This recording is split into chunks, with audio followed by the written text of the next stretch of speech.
Trailer release కి ముందు వరకు ఎలా ఉన్నప్పటికీ ట్రైలర్ రిలీజ్ తర్వాత గ్లోబల్ స్టార్ రామ్ చరణ్ శంకర్ల కాంబినేషన్ లో వచ్చిన గేమ్ చేంజర్ సినిమా మీద అంచనాలు భారీగానే పెరిగిపోయాయి. రిలీజ్ కి ఇంకా టైం దగ్గర పడుతున్న కొద్దీ బిజినెస్ పరంగా కూడా మంచి జోరును చూపెడుతూ దూసుకుపోతున్న ఈ సినిమా ఒక్కో ఏరియాలో బిజినెస్ ను లాక్ చేసుకుంటూ ఉండగా లేటెస్ట్ గా నైజాం ఏరియాలో సినిమా వాల్యూ బిజినెస్ లెక్కలు కన్ఫర్మ్ అయ్యాయి. సోలో హీరోగా రామ్ చరణ్ కెరీర్ లోనే ఆల్ టైమ్ హైయెస్ట్ బిజినెస్ ను సొంతం చేసుకుని మాస్ బీభత్సం సృష్టించింది గేమ్ చేంజర్ సినిమా. ఇది వరకు రామ్ చరణ్ నటించిన వినయ విధేయ రామ సినిమా నైజాంలో 24 కోట్ల రేంజ్ లో బిజినెస్ అందుకోగా తర్వాత ఎన్టీఆర్ తో కలిసి చేసిన ఆర్ఆర్ఆర్ మూవీ 70 కోట్ల రేంజ్ లో బిజినెస్ ను సాధించింది. తర్వాత చిరంజీవితో కలిసి చేసిన ఆచార్య మూవీ 38.50 కోట్ల రేంజ్ లో బిజినెస్ అందుకుంటే ఇప్పుడు సోలో హీరోగా రామ్ చరణ్ చేస్తున్న గేమ్ చేంజర్ సినిమాకు నైజాం ఏరియాలో 43.5 కోట్ల వరకు ప్రీ రిలీజ్ బిజినెస్ సొంతమైంది వాల్యూ పరంగా. దాంతో కెరీర్ బెస్ట్ బిజినెస్ తో ఇక్కడ కుమ్మేశాడు రామ్ చరణ్. మంచి టికెట్ హైక్స్ కూడా ఇక్కడ సొంతమయ్యే అవకాశం ఇప్పుడు కనిపిస్తూ ఉన్న నేపథ్యంలో ఖచ్చితంగా సంక్రాంతి రేసులో మిగిలిన సినిమాల మధ్య పోటీ ఉన్నప్పటికీ పక్కా కమర్షియల్ ఎలిమెంట్స్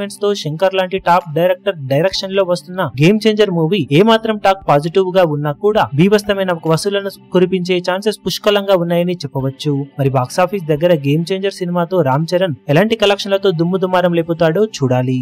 ఈ వీడియో మీకు నచ్చినట్లయితే లైక్ చేయండి, షేర్ చేయండి, ఛానల్ ను సబ్స్క్రైబ్ చేయడం మాత్రం మరవకండి. ఏ చిన్న అప్డేట్ ను మిస్ అవ్వకూడదు అనుకుంటే బెల్ ఐకాన్ ను ప్రెస్ చేయండి.